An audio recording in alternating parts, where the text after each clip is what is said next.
Welcome to the Terrible Podcast with your hosts from SteelersDepot.com, where you can find all your latest and greatest Steelers news. It's Dave Bryan and Alex Kozora, always lit, talking Steelers. And now, here's Dave and Alex.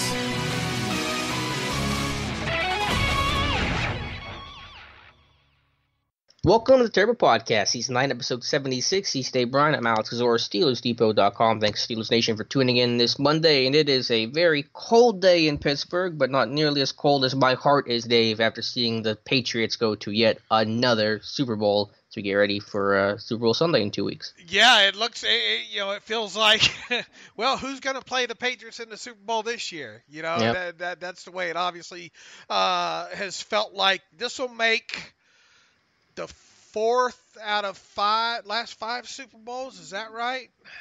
I know it's 3 in a row. Right, it's 3 I think it's in 4 a out of 5. row. They obviously were last year and the year before that. They played, the Eagles last year, the Patriots before that. Then the Super Bowl before that was Denver over Carolina. Then before that, it was the Patriots over the Seahawks there. So 4 out of the last 5 Super Bowls have included the Patriots, and this will be their 11th Super Bowl. I've lost track. Yeah, wouldn't it be nice? Wouldn't it be nice if we had that problem with the Steelers there? Yeah, this will be their 11th Super Bowl in total. I mean, what can you say? I mean, Tom Brady did what he had to do there in that final drive in overtime, and really drive in the fourth quarter as well too. And just goes to show you, if you have a great quarterback, your chances are going to be strong, and that's exactly what they have. Let's face it, this Patriots team, and I put this on Twitter last night, this is not, at least in my view, not one of the better Patriots teams from top to bottom, especially when you look at some of the talent offensively. This is a team that also lost Josh Gordon, midway or so through the season there. You look at this talent-wise, this Patriots team top to bottom, they're not overly impressive. They lost several games on the road this season. Heck, even the Steelers beat them this season. But here they are. They're going to be playing in the Super Bowl this year. It's all about, scheme over talent, and there's nobody that does a better job with scheme and exploiting weaknesses better than New England Patriots, better than Tom Brady, better than Bill Belichick. And I think that's why they are where they are now, because they put you in the worst possible situations, and they make everything a grind and everything you have to earn. And yeah, that overtime drive and to go 3 for 3 on third down, they were all 3rd and 10 plus.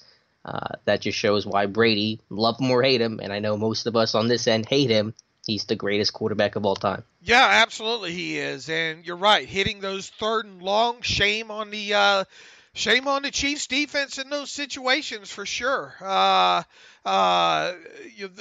are key opportunities to at least hold them to a field goal in those situations. And Brady puts the ball where he needs to put it in those situations. And even though Tony Romo knew where the plays were going, the Chiefs evidently didn't. And we could talk about the bad calls in the game, and I'm sure we will at some point here in both these games. But they got it done, and like I said, if you have a smart quarterback, and Brady's not one that kills you down the field generally most of the game either. He's more of a dink and dunk guy, and has been a dink and dunk guy for a while. He's a guy that will more times than not stand in the pocket and maneuver around the pocket even under extreme pressure and get the ball out. He's a quarterback that's not afraid to check to the run when he sees certain things. He'll count the box up, and if he thinks it's best to run, he has no hesitation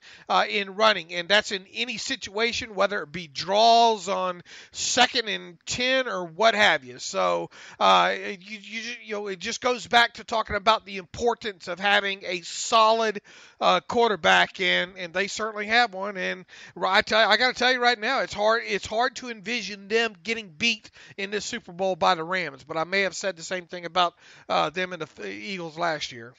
Right, right. No, I think I'll end up picking the Patriots whenever the time comes to make our picks. But it's just it's crazy. The stat that blew my mind, and really it shouldn't have. But I think Tom Brady's had 46 pass attempts Sunday. Not once did one of those throws come outside the pocket. So he's just getting the ball out quick. The line's doing a great job of protecting him. The Patriots have a really underrated offense line from top to bottom, and Brady knows where to go with the football, and it's basically unlike something we've never seen something like this before. All right, now what about I mean, we're starting with the later of the two games, obviously. In case you've been hiding underneath a rock, the Rams will they beat the Saints, and they'll play obviously the Patriots in the Super Bowl.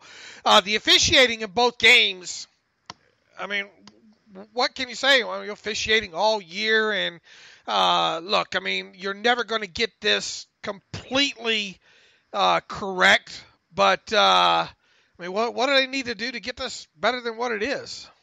Well, I was going to throw the question at you, Dave, because I don't want to answer it because I don't know what you do. But obviously, the Saints one's going to get talked about so much. The obvious pass interference from the Roby Coleman on Alvin Kamara that would have essentially ended the game and let the Saints kick a field goal as time expired in regulation wasn't called, and so then Rams end up tying the game up at the end of regulation and win it in OT. Yeah, terrible call. And, we're having fun with this on our end in Steelers Nation because of the way that the Steelers got robbed on the Hayden PI back in the first matchup against the Saints in the first quarter of that one, that 4th-and-1 play we all infamously remember. But in terms of what the NFL does to fix it, I think they do nothing because the ratings are up and they're sitting pretty.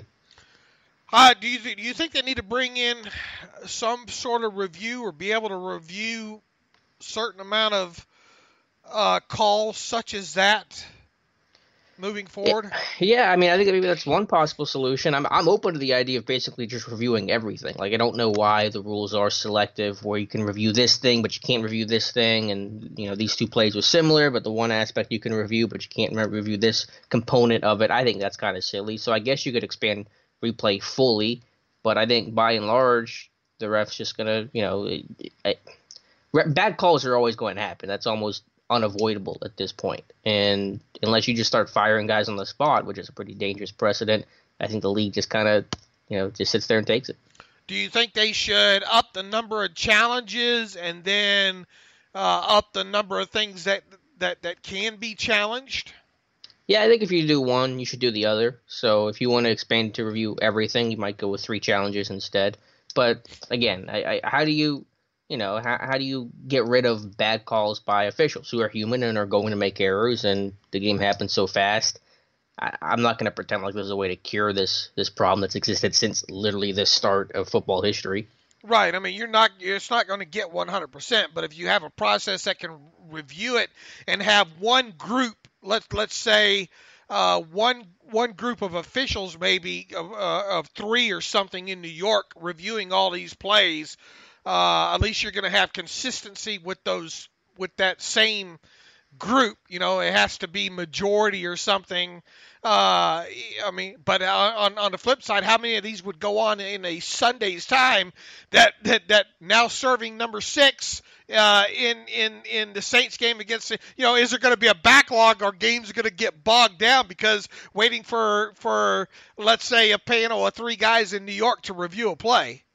Yeah, no, I mean that's the trade-off, is that the games will extend. You'll have more reviews and replays. We already have a ton of those, and things will take 5 minutes for them to make one singular call. But if you want to get the call right, then that's where you have to be. You can't have your cake and eat it too. Either you're gonna have to replay everything, and you're gonna draw out this game even more and slow it down, or you can go the other way, I guess, and replay less things, and the game will speed up, but you're gonna miss more in the process. I mean, I think obviously both you and I both agree that that should have been on Nickel Roby Coleman. That should have been pass interference. Everybody, I hope agrees with that, except for maybe Rams fans. I mean, that was pretty obvious there. Now, let's quickly talk about what happened in that game.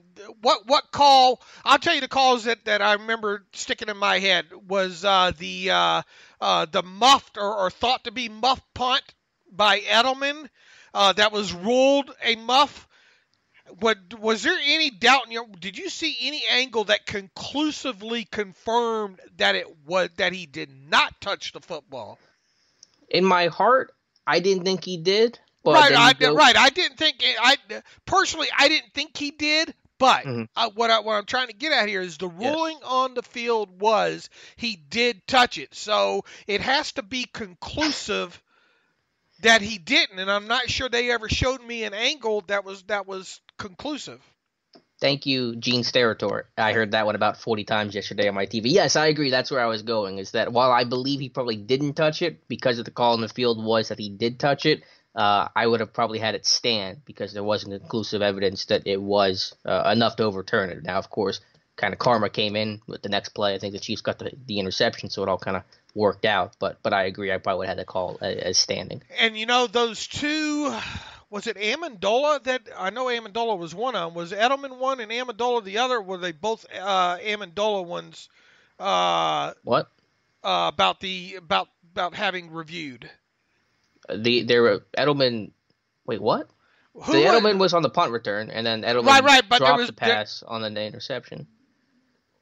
Which other play are you referring to? I don't know which other one. There were two other ones I thought that were reviewed. There was the Hogan catch. Hogan. I don't know why I'm saying Amendola. Yeah, is Amendola even a coach? I get Hogan and Amendola confused. Amendola's with the Dolphins, I think.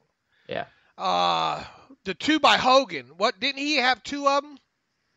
He had the diving catch across the middle. I don't remember if there was another one or not. I thought the catch across the middle, though, what was that? They ruled out a catch, right? They ruled one a catch and they ruled one not a catch, right? Oh, I think you are. Yeah. I think they were both good calls after review. I think I agree with both of them. So the one along the sideline was incomplete. I think the one over the middle was complete, I want to say. I'm looking, the one in the fourth quarter to the right side to Hogan for 11 yards. That one was challenged and upheld. And then the other one was also to Hogan on the other side. Yeah, and that was that was reversed. But didn't they look kind of similar? My thought was, man, if you're going to rule the first one a catch, surely the second one was going to be ruled. I thought after the first one was ruled a catch, I thought the second one was going to be ruled a catch. I remember the second one clearer than I remember the first one, but I thought they were both good calls. I thought they got them right on each. Okay, all right. Well, obviously full of some controversy. It just seemed like they're in that fourth quarter that so many things were getting reviewed, and it kind of takes away from the flow of the game, right? When you have that stuff going on. No, it absolutely does. But again, while that is a story, NFL ratings went up this year. The profits are up. The games are exciting. I don't think the league is going to be super compelled to fix things. Obviously, maybe they'll do a little tweak or two to try to improve the system, but you're trying to, fight an eternal uphill battle of getting, the calls right every single time, and it's just not going to happen. I think the league is pretty content to sit on their pile of cash and just keep doing what they're doing. What do you think about what do you think about the Patriots' game plan in this one?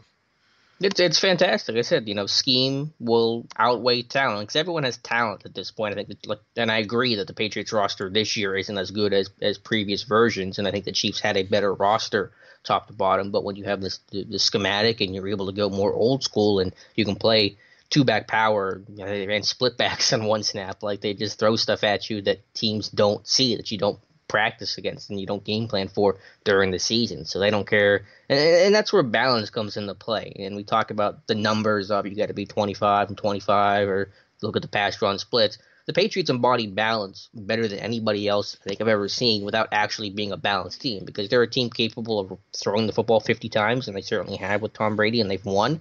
They can run the football 25, 30 times, which they did. I'm not sure what they landed on yesterday, but they ran the ball a ton yesterday and were effective with it. So balance is all about just being effective in a particular week, in a particular moment, and there's no one I think that embodies the idea of that balance and being successful doing either or better than New England Patriots. They actually ran the football 47 times with their running backs between Sony Michel, Rex Burkhead, and James White for 47 for rushing net 176 yards. So what's the math? What's 176 divided by what I just said there? 47. 176. 3.7, but I'm looking at the box score, so I'm cheating a little bit. All right, so you have that, but I mean, how many of those were successful plays? Don't look at the average, and that's probably one thing I'll go through at some point later tonight when I'm bored here. Would be successful play rate, and it sure seemed like they had a ton of successful plays. They were in a lot of short situations. I remember a couple of draws that they did on like 2nd and 10 or 2nd and 11. I think one even got a first down, things like that. So the age-old question is, do you need to run the football? You don't have to run the football to win, but you need to run the football effectively when you do run the football. And that's something we've said all season here. And that just seems to be one thing that they do better than most is run the football. Like we said at the top of the show, Brady will look at the situation and check to the perfect run play. Yep, and you said that really well, and that's what makes Brady so effective. And it's just about running. As teams go smaller and they go with more sub package, and they're bringing out safeties instead of linebackers. You're going to run the football against them. You're going to run power, and they were able to control the clock. Here's the crazy stat: Chiefs ran 47 plays yesterday. Patriots ran 94. So you wonder why the Chiefs look so bad defensively in overtime, because I'm sure they were dead tired. And you got Tom Brady out there slinging it. So 94 to 47, that's a disparity I don't think I've ever seen before at the NFL level. A huge disparity. Look at the total net yards, 524 to 290. Third downs, New England attempted 19 third downs and converted 13 of them, whereas the Chiefs were just 4 of 9. And you already hit on the play differential, 94 to 47. The Patriots only averaged 5.6 yards a game, whereas the Chiefs per play, whereas the Chiefs averaged 6.2 yards per play. The Patriots even had more penalties, and that's probably you run that many more plays, you probably are going to have a few more penalties. They turned the ball over more, and I think I'm willing to bet the Patriots did have a few explosive plays there at the end of the game there, but I'm willing to bet the Chiefs even won the overall tox number, but didn't win the game because heck, like you said, the Chiefs didn't turn the football over, right? I mean, none, and the Patriots had 2, and they really should have had 3. How bad's D Ford feeling this morning? He's got to be the sickest man. What's the old saying on that? So, and I saw one, I think it was a former lineman, say that Trent Brown, the left tackle, was lined up too far backwards, and that basically pulled Ford into being in the neutral zone. So I don't know if that's the excuse you want to use, but you got to know, where the line of scrimmage is at every single play. And yeah, that literally cost them the game. All right, what'd you think about the Saints-Rams game? I mean, I thought the way the Saints came out in this one,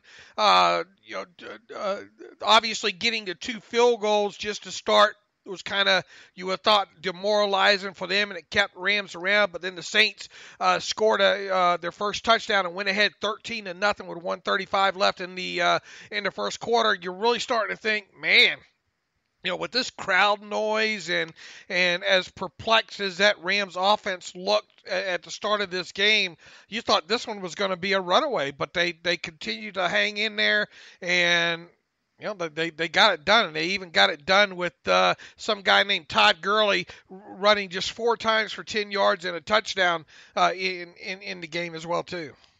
You got to give a ton of credit to the Rams because I agree. I thought that one was going to be over. I thought the Rams were overwhelmed. The crowd noise was having a clear impact. I've never seen a crowd noise impact a team, visiting team like that before. But the Rams, and I think it all started with that fake punt from Johnny Hecker to Sam Shields. And that's a gutsy call. I think it was on their own 30-yard line. But it got him a field goal, and it was just 3. But it helped kind of just start chipping away at that deficit. And so that aggressive call in that moment, I think, was all the difference. So hats off to the Rams for being a resilient team because that is as difficult of an environment and a situation to be in as possible. And they made some big plays to get back into that one. They certainly did. You go back to talking a little bit more about the running game as well too.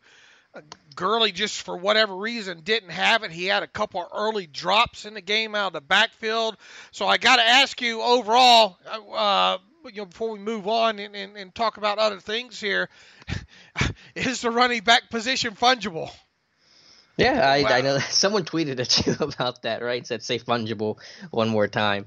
I mean, you have guys like Damian Williams. I mean, look, the Chiefs obviously didn't win the game, and Williams rushed for 30 yards on 10 carries and a touchdown, but he did catch 5 passes for 66 yards and 2 other scores.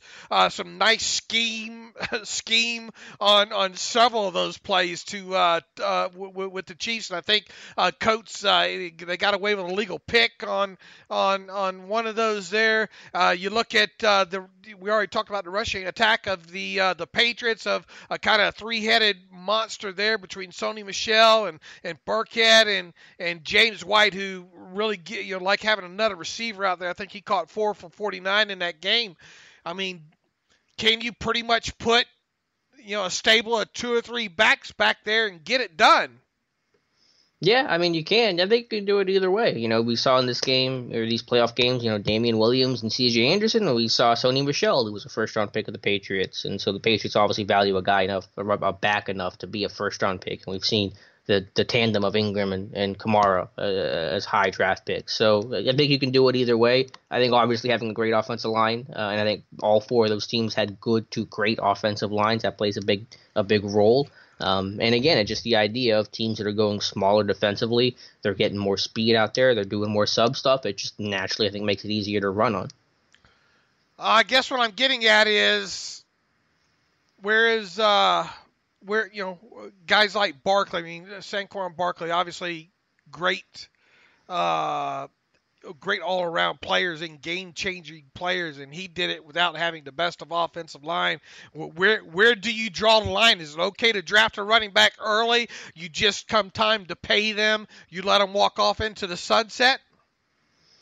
I don't know. I can't paint with that broad of a brush. I don't think Barkley's walking. I'll say that. I'm pretty sure whenever his time comes, they're going to do a deal with him. Now, maybe when he's 29 or 30, it's a different conversation, but I don't think he's going to be a 4 or 5 year guy with the Giants. He better not be.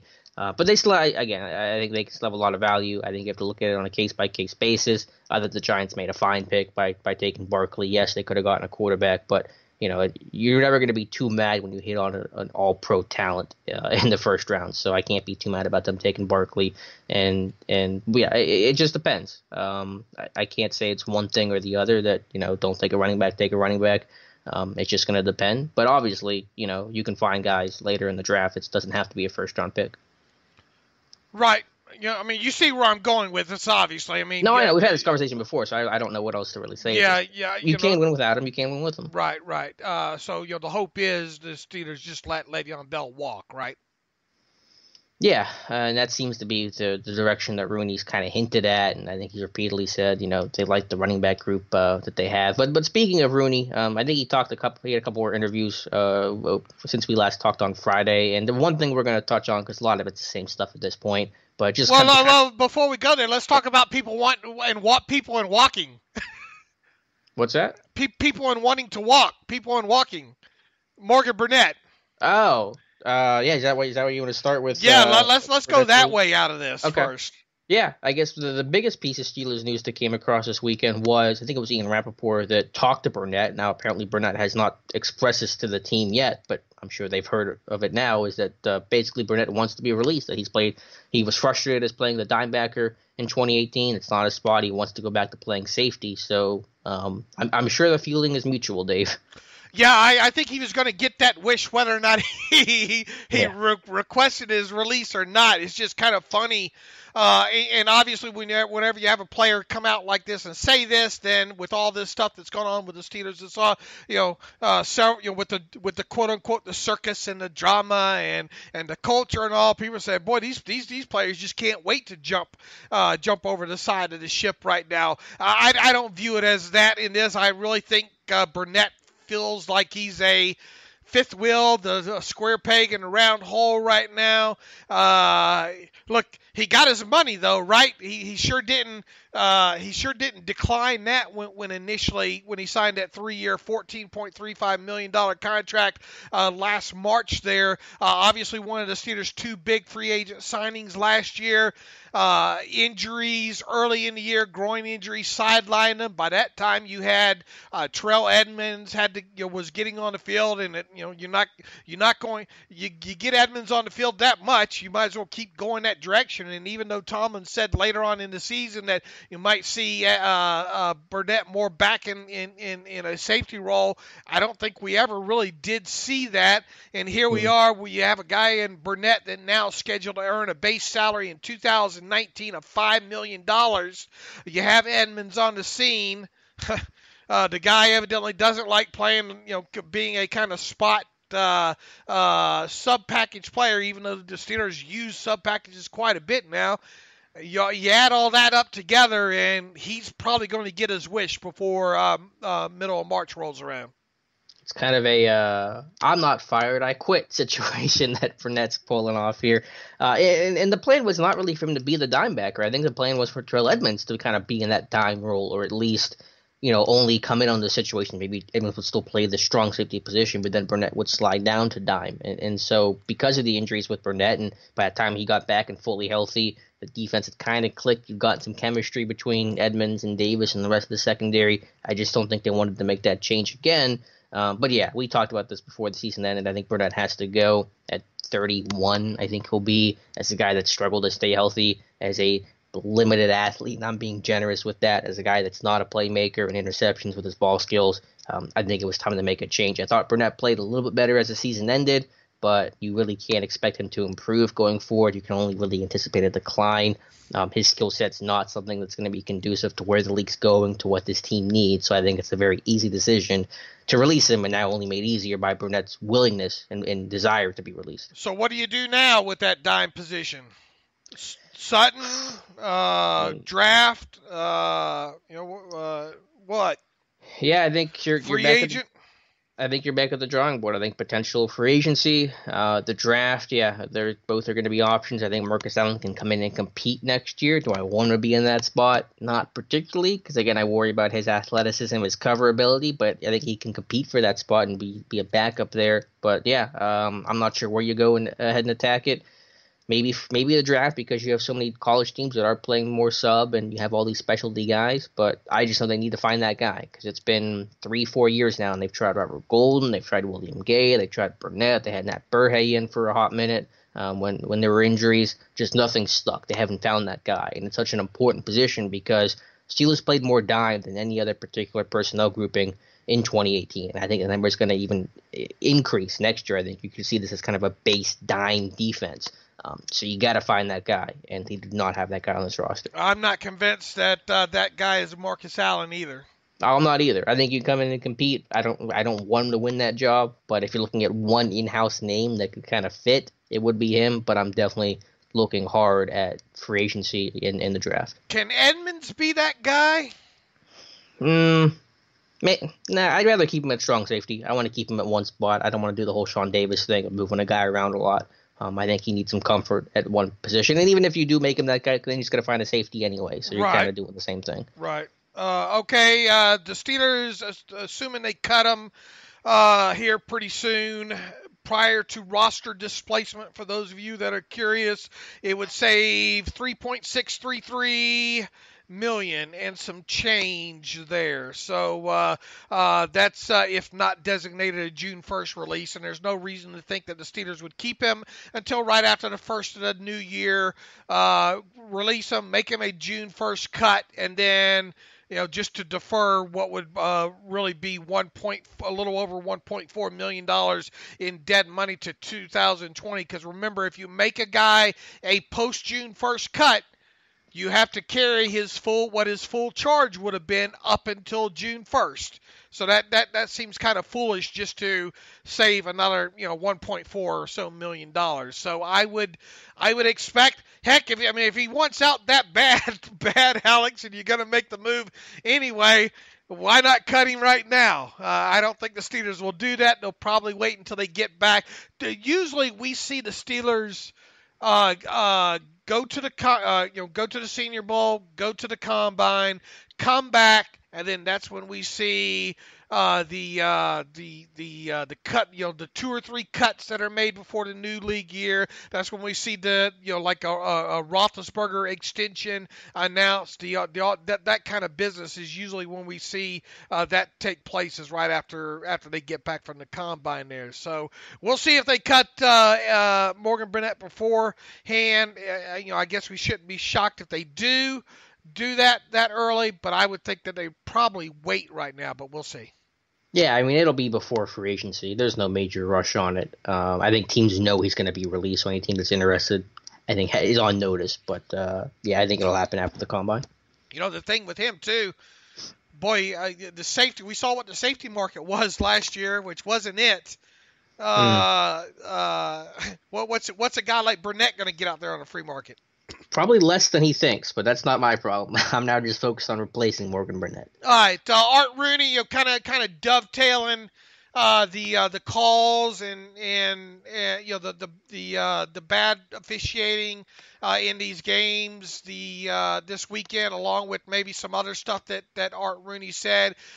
He gave multiple interviews, obviously, since last week, a few at the radio station. A lot of these he says the same thing in, and he's asked the same questions on top of it. Why these guys, it's almost like they're all reading off the same Q&A sheet. I mean, why some of these guys don't ask a little bit, or a lot different questions, I don't know. But he talked some about the officiating this past year, and this was obviously before this weekend. He says there were a couple of calls there that, I don't like to spend a lot of time crying about the officials, but certainly there were a couple of calls there that you still wonder about. So that's nothing new there, and he was asked about finally forced them to make an effort to address kind of this stuff during the offseason, and Rooney goes on to say there are discussions every year about the officiating and the rules, and a lot of that happens at our competition committee, which Coach Tomlin happens to serve on. So yeah, there will be discussions about that this offseason. I think that we need to do better, and I think our officials have a tough job. We've made their job tougher, really, in terms of all the rule changes we've had recently. I think we have to figure out how we adjust to that. I don't disagree with anything that he said. It's about finding solutions, and I admit that finding the right solutions is probably tougher than most fans believe. I do too, but I mean, I think they got to strive. Sure. To get in that, to get better than what they are, whether it be some sort of review process or something. Yeah, no, I agree. I mean, everyone knows that they have to get better, but it's easy to say we got to get better, but I think it's harder to find out exactly what ways you go through to get better. I think there's been a little bit more of this conversation about not instead of who called the code red, who called the is that movie over your head? Have you seen it? It's whoosh over my head. You've never seen A Few Good Men? No, I don't watch a lot of movies, though. I'm bad about that. I'm not a big movie person. All right. Well, that went over your head there. Who called put it to you this way, who called the Steelers' defensive plays this year?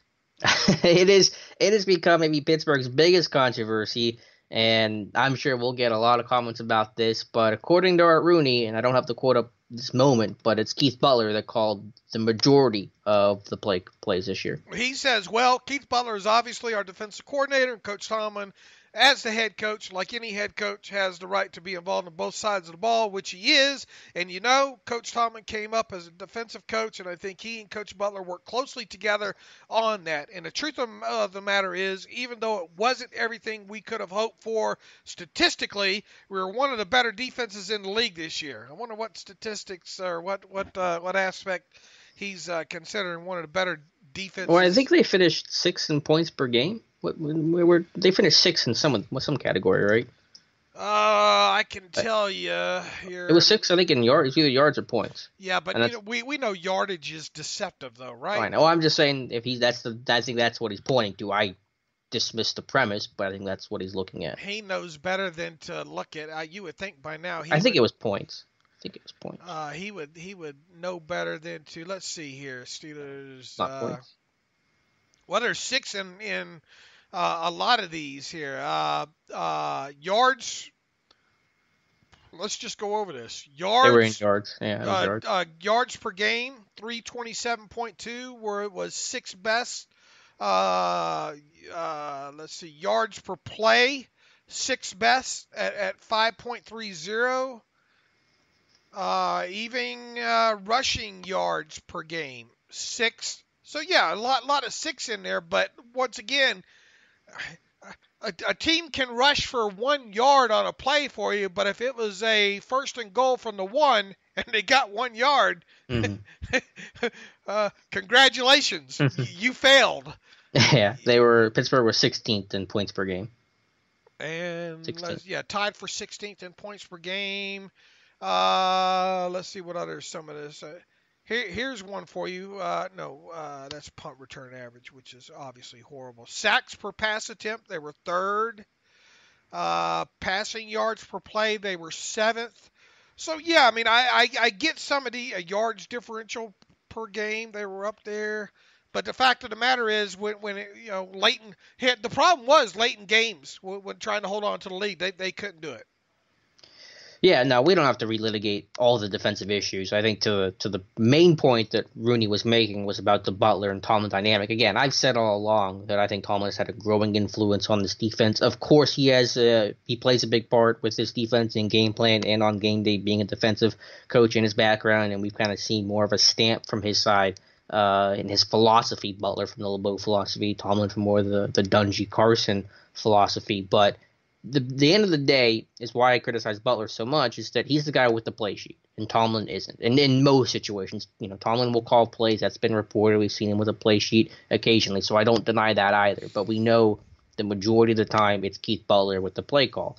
And Tomlin's not making the play call without that play sheet. You just can't do it off memory. You have that big sheet of laminated paper for a reason. So, that tells me that Butler still has a big influence on this defense, because if Tomlin was truly running the show 100% and Butler was a puppet and just carrying that title and Tomlin was doing everything Monday through Saturday and to get this team prepared, then why would he just voluntarily give up play calling on Sunday? That doesn't make any sense. I think Tomlin does make some calls. Now, to what percentage, and even Rooney was kind of asked. He said he was immediately asked if he knows who made the majority of defensive calls during the game. He says, they work together, so I don't know that I can give you a percentage of who called what.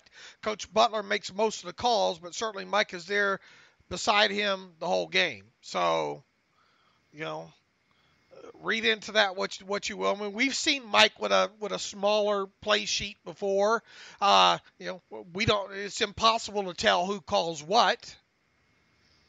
Yeah, but again, I think Butler is calling the majority of them. Now, I think they're working together, and I think there are times, especially in critical situations, where Tomlin has a giant influence and is probably the guy. And again, I think that influence is growing, and I speculated, as the reports were, that Butler may become the outside linebackers coach this year, that he kind of may be demoted without losing the title, and it may be Tomlin's show. We'll see. I don't know. That's my speculation.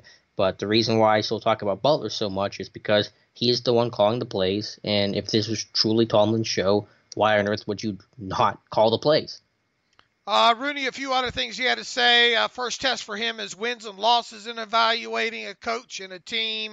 He went on to point out that, continue to say that he doesn't see a culture issue there in Pittsburgh or the circus, so to speak. We have a nucleus of a good playoff team. Let's see. I think we talked a little bit about him kind of getting on the kicker there on one of those interviews before the weekend there. So no sense to retouch on that. Anything else that he said maybe in some of these other interviews outside of the original main one with the 7 beat writers? No, I think that was the bulk of stuff from Rooney. Again, like you said, I think at this point it's getting into just repeating his talking points and being asked the same questions. It's a lot of owner speak at this point. So the Butler thing was probably the biggest comment he's made since I think we talked Friday. All right, what did you read into Antonio Brown and that message on Twitter or social media over the weekend here saying basically a thank you and not a goodbye. Yeah, I'm not going to try to guess at what AB's doing. We know where he stands with this team right now. He has no interest in talking with the team. That much is obvious, and that's kind of where I'm at. Until he sits down with his team or picks up the phone, he's going to get traded, and nothing he tweets about anymore phases me. Yeah, it's hard to. People are trying to tweet that to me and say, "Well, this is what he means." I'm sure it means that this is going to be a reconciliation. Now, I don't know how you can read all that into that. I mean, this guy flips. I mean, he hasn't released that quote unquote interview yet. Not that we're going to learn. He might not never do that. Drew Rosenhaus might say, "Hey, whoa, back up." Need to think twice about doing that. But it's I think it's going to be a big guessing game right now. And until we hear, we'll obviously we'll hear from, as we said, Colbert probably next at the combine. It'll be interesting to hear him be asked about where things sit with Antonio Brown at that point. But I think it just remains a big guessing game, and I don't see how you can read anything into this latest tweet by Antonio Brown. Yeah, again, I'm not gonna try to play those games. It's just not gonna work. He's gonna do his thing, and your stance of AB hasn't changed because of the things he's most recently tweeted, right? You still think he's likely to be traded? Yeah, I mean, my bet would be more on the side that he's going to be gone, especially with Rooney saying, "I stopped waiting by the phone," Yeah. Those kind of things. So to me, there would be and I'm not ruling out him staying, and I don't think Rooney and the rest of the organization has yet either. And I think they were careful in kind of the word selection that they used, or Rooney did, over the course of this last week here. But on the flip side, it sure sounds like it's going to have to be one heck of a reconciliation and a lot of concessions made on Antonio Brown's end, and all the things that we've already discussed about. A lot of things have got to be in place as far as what the course of action will be if Antonio breaks the rules moving forward. And it's hard to imagine that as far as things have gotten at this point, with basically of Antonio being able to stay. But I mean, never say never. Speaking of things, well, we know AB may not be part of the 2019 Steelers. One thing that will not be part of the 2019 Steelers is a trip to Mexico. NFL just Monday morning announced the international games for 2019. 4 of them in the UK, the 1 game in Mexico. We thought it might be Steelers-Chargers. Nope, it's Chargers-Chiefs. That's going to be the matchup there. And that is a bit of a surprise. We kind of felt like it was going to be Pittsburgh getting to make the trip. I really thought that they were as well. Because a year ago too, look, we had all these things come out in the Mexican papers over the weekend as well, saying that they thought that it was going to be the Steelers and the Chargers. You had kind of all these the perfect storm signs, if you will, pointing to it potentially being Steelers and the Chargers for the things that we laid out last week. And Rooney not coming out and I think a year ago he said we're not playing. I think he kind of nipped it in the bud early that we're not playing in Mexico at this same time last year. He didn't do that in the interviews over the weekend here, which led you to believe he's waiting for the official announcement for Goodell. Maybe he didn't. Maybe he really didn't know. What do you think the odds are that Rooney really didn't know if the Steelers were going to get chosen? Yeah, I think he was still unclear, uncertain. I think he knew that they were in contention and it was a possibility, but I don't think he knew for sure one way or the other. And obviously, he didn't know that there was going to be Pittsburgh because it wasn't Pittsburgh, and so it goes to the Chiefs. My guess for the reason why the Chiefs got it was because it was supposed to be Chiefs and Rams in Mexico this year, and it got canceled. The Rams are playing overseas, so I think they wanted to give the Chiefs an international game too. So I'm guessing that I'm betting that had the Rams and Chiefs game been played in Mexico this year, we'd be talking about Pittsburgh and Mexico right now. Yeah, it kind of feels like like a make-up call. I don't know. Yeah. I don't know what goes on. I tell you what, there's a lot of disappointed Steelers fans in Mexico right now, though. I'll tell you that. I would have bet you that this was going to come through, and I've had promoters calling me ready to set up packages with us and the site and advertising, assuming that this was going to get done. And here, lo and behold, nothing is final until it's final. Yep, but man, you would have had 90,000 easily for Chargers Steelers games in Mexico, no doubt about it. And now the question becomes: is that place where the Chargers? I mean, is it going to be big enough to play the game there? In Mexico? No, in L.A. Oh yeah, their little rinky-dink 30,000 stadium that they have. Yeah, I don't. Because the Steelers are draw wherever they go. That was another reason to believe that's why the Steelers and the Chargers would have gotten that game. Mm-hmm. Yeah. So don't the Chargers play? It's not like a soccer field that they play in. Basically. What is the attendance of that place? I mean, it's like 30,000. It's not. I think it's an old soccer stadium or a current soccer stadium. But they just. Let's see. Is it Dignity Health Sports Park? That's until the 2000. Oh yeah. I'm trying to think of what the. But yeah, I know it's smaller. And boy, it's like 35,000. That's going to be. Going to be people to be clamoring to get in there. That's for sure. Okay, what else do we have? I think that was Senior Bowl.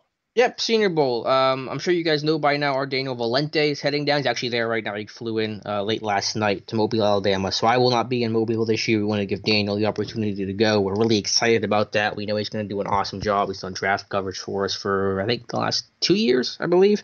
So really excited for that. So he's got his articles up on Steelers Depot this morning. He did an overall preview that went up Sunday. He's got, I think, a sleeper team for the offense and defense up now. So check those out because Mobile is a great week. It's an awesome place. The event's just so well done, even though it's under new management this year. I think basically it's going to be the same idea, the same itinerary with Jim Nagy heading it instead of Phil Savage. So it's going to be a great week and really excited to see his coverage. Yeah, and he should be able to talk to quite a few players and find out who's met with who. Now, in your experience down there, though, don't all players pretty much meet with all teams in some form or fashion?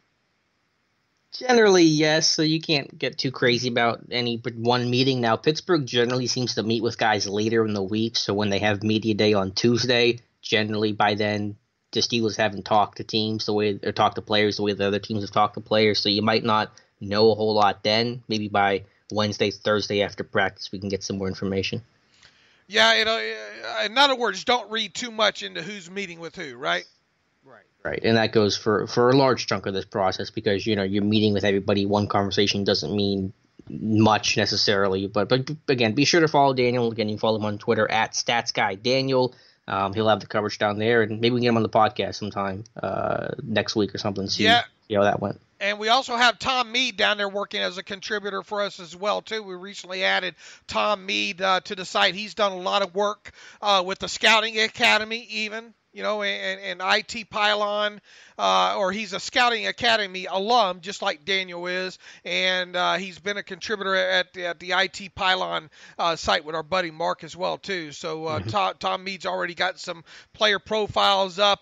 He's down in Mobile as well. He was already going to Mobile, so he's going to hook up with Daniel while down there and provide us a few other, hopefully, articles throughout the week as well, too. So we got two guys down there this year, so that's a plus for us, and we're excited about that.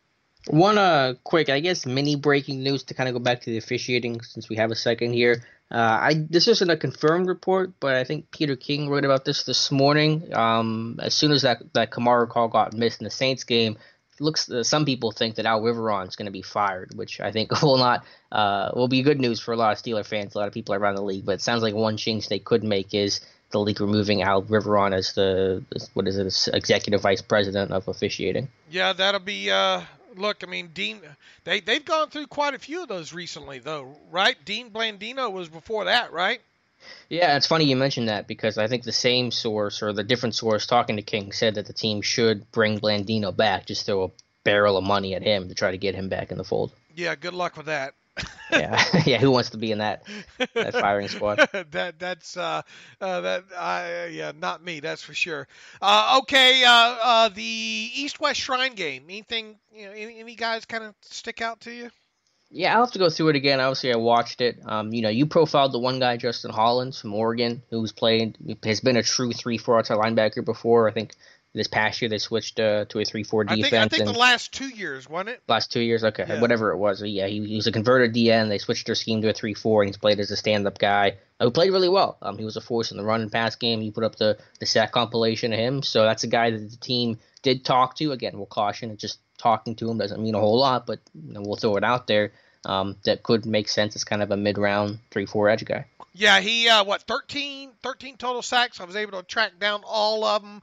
Most of them come over the course of the last 2 seasons. I think something like 10 over the last 2 when he played that outside linebacker spot. He's got kind of a and it's probably because he plays at Oregon. Deion Jordan feel to him. Mm-hmm. Yeah, it's fair. And obviously I just have scratched the surface on him and wanted to focus in on the plays that he did made. A little bit of bend to him, some nice hand usage. We see him try to get to the quarterback several different ways. Probably not as powerful as speed to power conversion as you would like. Does tend to maybe try to go around the edge a little bit too much. Obviously needs more of a plan. I like how he's able to move out in space, though. I thought he's okay on the run. I haven't looked a lot on him being able to set the edge and all like that. But I mean, he was the defensive player of the game at the East-West Shrine game. Not that means a whole heck of a lot, but I mean, it is worth noting there. He had something like, 10, 13 total tackles in that game. Obviously, a couple of sacks in there. Probably going to be I don't know, what do you think, a late day 2, early day 3 maybe guy. So if the Steelers, don't have an edge rusher by then, even though kind of measurable wise, it's going to be interesting to see what he weighs in and measures in at the combine, because the Steelers normally, those 6'5", 6'6", ultra tallish kind of leaner guys, the Steelers kind of stay away from, right? Yeah, and he is kind of a leggy, kind of long body that probably has to fill into his frame a little bit. Right, and that's if he can, and I'm not convinced he can fill in like that. So that was one guy there. Anybody else? That Rippon kid. I mean, he's a short quarterback and probably going to end up. I don't know. Probably going to. You think he's going to get drafted or go undrafted? Anyway, he opening series or so there, he looked okay. Yeah, in a quarterback class that's not great this year. I think he's probably the best guy down there. That's going to be the reports from the week, was Rippon, and he had that great start to the game. Terry Godwin from Georgia was, I think, the offensive MVP. So looking maybe some receiver help. I think Godwin didn't have a lot of production because of the system that he played in and just not getting a lot of opportunities. But that's a name to keep in mind, too, as a mid-round receiver pick. Hollins weighed in officially 6'5", 245 with 33-inch arms, to put the number on that. Justin Hollins, by the way, measured in at 6'5", which is 6'5", 245 pounds there. And, Chris Slayton was another guy I looked at quickly ahead of this game, and I didn't get a chance to follow. I'm going to have to go back and rewatch the game myself. He is a guy that I think had a good week, understood had a decent week of practice there at St. Petersburg. 6'3", 5'8", 310 pounds. To me, looking over his stuff at Syracuse, he looks like a guy that can play up and down that defensive line from tackle to tackle. I don't think he's much of a 5-tech, but 4-tech, 3-tech on in, I think he can get the job done there. And maybe he's a guy that you look at to be the next or be the replacement for Daniel McCullers. Yeah, I'm open to it. Certainly got to find a nose tackle. There are 2 running backs I thought that impressed me. One, a local guy, Darren Hall from Pittsburgh, I thought ran with power. And then Ty Johnson, the running back, I think he started in that game with good leg drive. And kind of, again, both bigger guys. Hall's 5'11", 217. Johnson's 5'10", 213. And Steelers generally like their backs to be on the bigger side. So I think those could be Some options. While we know there's going to be a defensive-heavy draft, I think there is an obvious need, assuming Bo's not retained as the number 3 running back, and I think those two guys would potentially fit. Keyshawn Johnson, did he even play in that game? He didn't. He was hurt. Okay, I didn't see him in that game. I didn't know ahead of time that he was going to get ruled out. I don't know if it was a surprise or not. Did you know he's going to play beforehand? No, I didn't know his status, but he did not play. All right, out of Fresno State, obviously caught a ton of balls. I think 275 balls there, almost 3,500 yards and 24 touchdowns at Fresno State. I measures in at 6'1" and 1/8, 204 pounds. I think he's going to be an interesting guy to study his tape more in depth, and then see what we can see translate at the combine, because I think kind of the notion on him is his overall athleticism. But I mean, you just don't catch almost 300 balls and not have some talent there, right? So I think he's a guy that's going to be worth watching during this pre-draft process. And another guy that I wanted to hit on real quick was the kid out of Tennessee. Do you remember his name? The wide receiver out of Tennessee. I'm drawing a blank. I'm looking at the list real quick. That I look kind of quickly at his stuff. Where is it? I'm not finding him.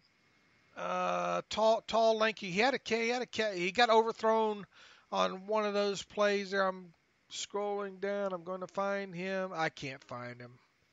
Hold on a minute here. Yeah, I can't. I only see one guy from Tennessee. Maybe was he a late ad? Do you know? Because I don't. Was it Tennessee or was it Syracuse? Maybe it was Syracuse. I think it was Syracuse. Jamal Custis. Yeah. Okay, that was 6'4", 212. Yeah. It was Jamal Custis. 6'4" and a quarter, 212 pounds. He is another kid that probably not going to time fast, but I think quickly looking over his stuff. Some nice combative catches on the outside, nice red zone target on the outside, and could get open on the outside. So he is another guy. I don't know why I was thinking Tennessee with him, probably because of the colors with him. But he is another guy that I look forward to kind of studying that could be a mid to late round, bigger bodied wide receiver there. All right, Dave, before we get to read your emails to close out the show, as we usually do every Monday and Friday, our friends at MyBookie have been a great sponsor and will continue to be a sponsor throughout the offseason as well. Tell us about what they're offering. Yeah, when MyBookie, the playoffs are obviously here, and now it's on to the Super Bowl. It's time to get in on the action with MyBookie. Don't be that guy or gal with no rooting interest as your relatives and friends sit around watching the big game this year. Not this year when now 2 weeks away from the 53rd Super Bowl. That means tons of props. In fact, the Patriots, I think, open up at what? 2-point favorites on this, according to mybookie.ag. It's hard not to go in there already and lock that bet up, if you ask me. But make sure you're ready for. And look, there's going to be a ton, as there is every year, ton of propositions to go along with this. Make sure you're ready for the daily action by signing up at MyBookie today. They pay fast when you win. Ownership really cares about good customer service, and they offer the craziest props around. Where you bet is just important as who you are betting with. And if you want to make money during the Super Bowl season, you got to go to MyBookie. I trust them, but you don't have to take my word for it. Check them out for yourself. If you join now at mybookie.ag, they will offer you a 50% deposit bonus to make sure you have a nice bankroll for Super Bowl for the Super Bowl week. Use promo code TERRIBLE when you deposit to activate that offer. That's promo code TERRIBLE at MyBookie. You play, you win, you get paid. All right, I guess we should jump back into some of these emails here. From Chris Campbell here.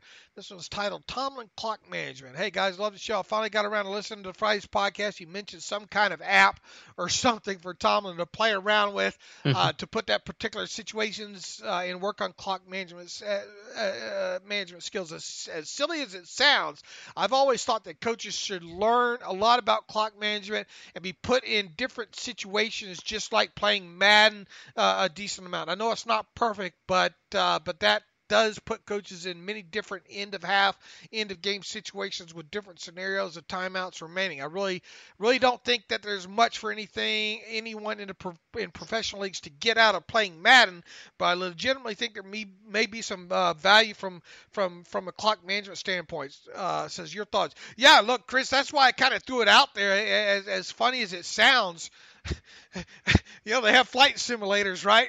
Why not clock management simulators of some sort? And are you going to be able to recreate every situation?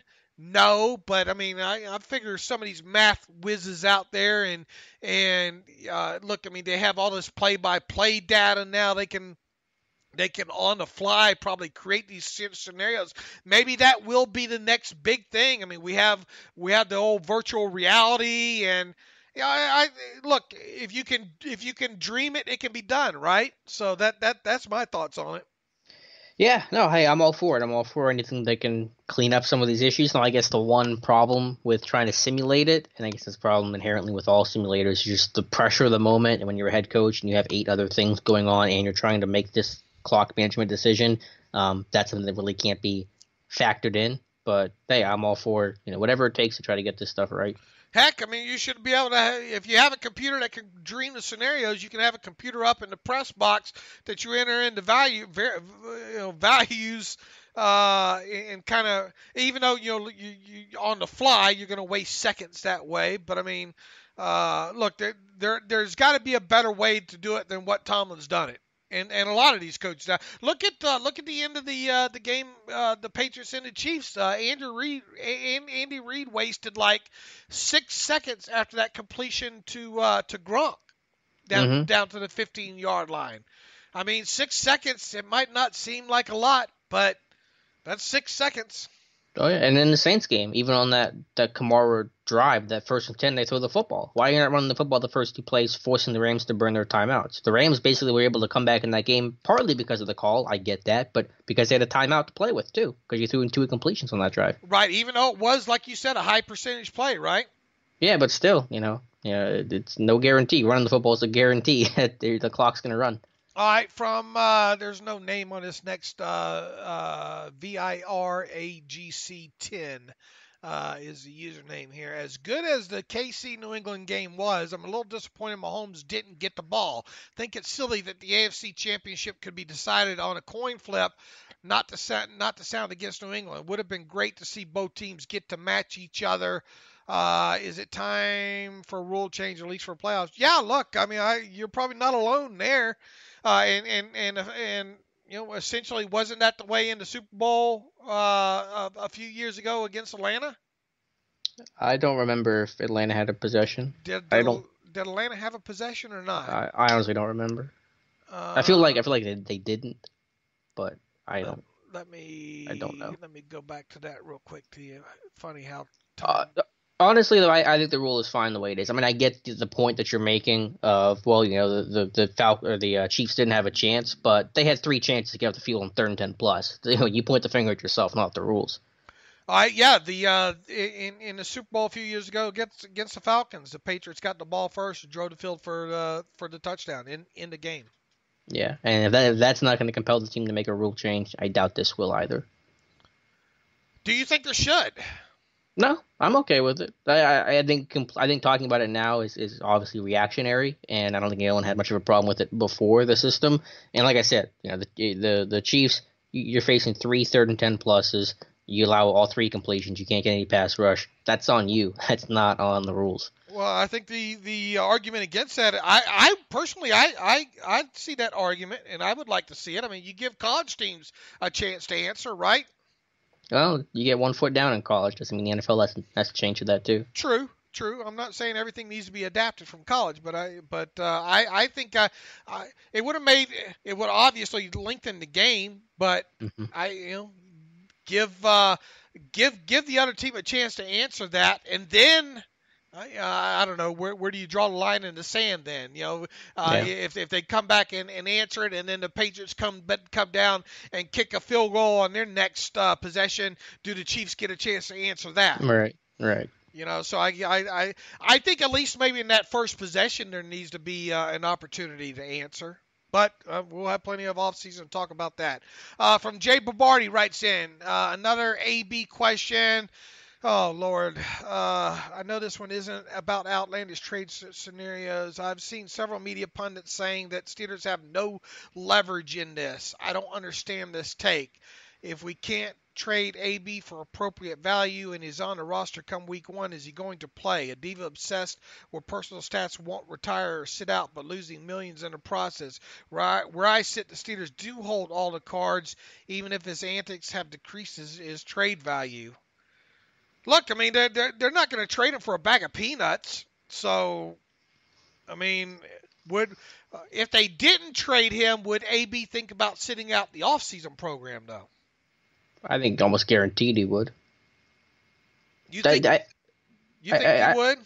Yeah, I think he would. If anything, just to be his kind of trolly AB self. And he skipped, mandatory minicamp. Was it mandatory minicamp or voluntary minicamp? I think voluntary minicamp that he skipped this year. So he's kind of done some of that stuff recently. The Steelers have some leverage here, but obviously what's hurting them is, if they're shopping him, then that tells other teams that relationship between AB is not fixable. It's not going to be able to be repaired, and the Steelers kind of have to get rid of AB because you're not trading AB voluntarily because you want to. It's because you have to, and teams are going to see that, and that is going to hurt their leverage to some degree. So, Steelers aren't going to get, skunked here and get nothing for him, but you're not going to get as much as you would like, as teams know that you kind of have to deal them. Well, I disagree. As long as you have more than one team, you have a whose deal is better situation. Yeah, you get a better deal, but you might not get your ideal deal because every team knows that you have to trade him. So all these teams are going to lowball you and see what they can get you for.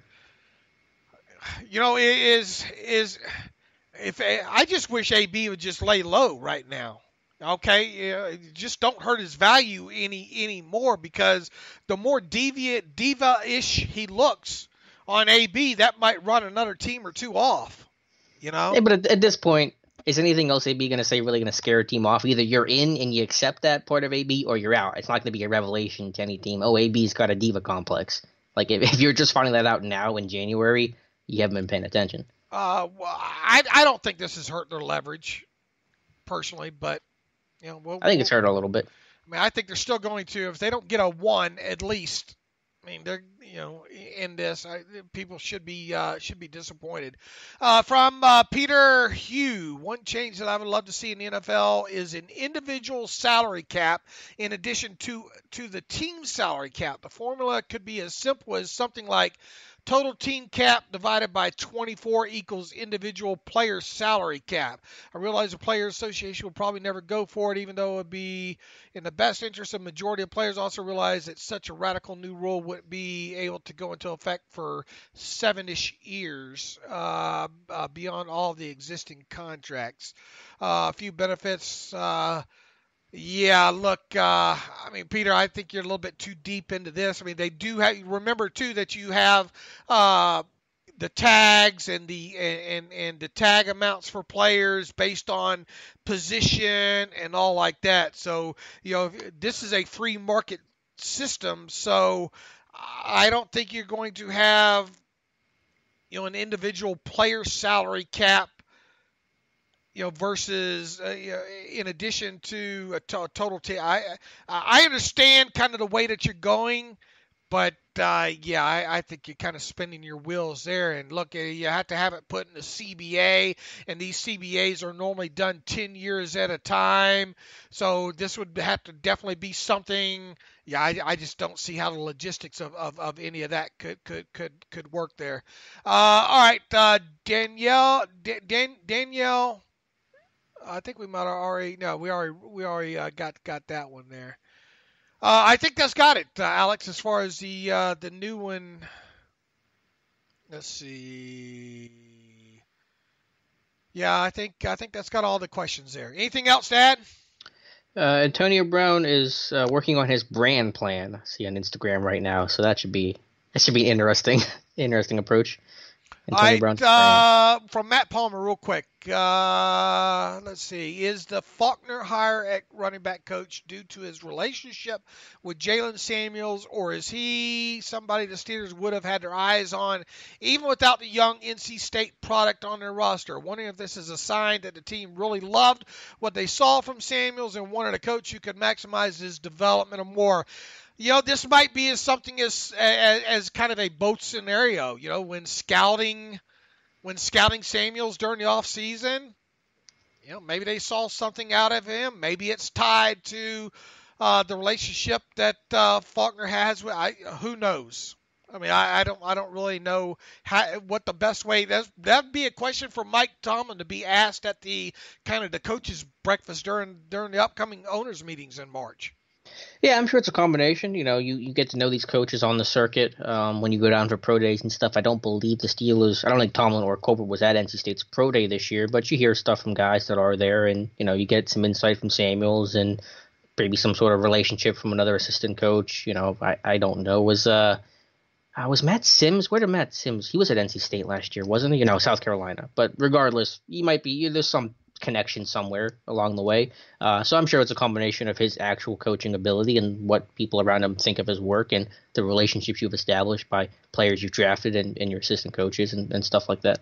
Matt Palmer also want to let us know he's recently paid for the ad-free version of the site, and he absolutely loves it. Now he can go to the site at work without colleagues thinking that he's looking up vintage photos of hot women. Well, thank you for subscribing.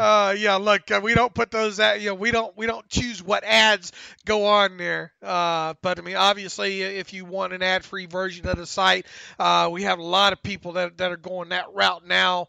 For $25 for a year, I don't think you can go wrong with that, and should make the site load a lot quicker for you as well too. And if you're one of those people who'd like to do what Matt Palmer has done, go to SteelersDepot.com and hit the ad-free version up top. You're helping us, and you're helping yourself at the same time there. So thank you for all these emails. Keep them coming. We're obviously going to have time to hit more of these during the off season here, and want to make sure we give back to our listenership, if you will.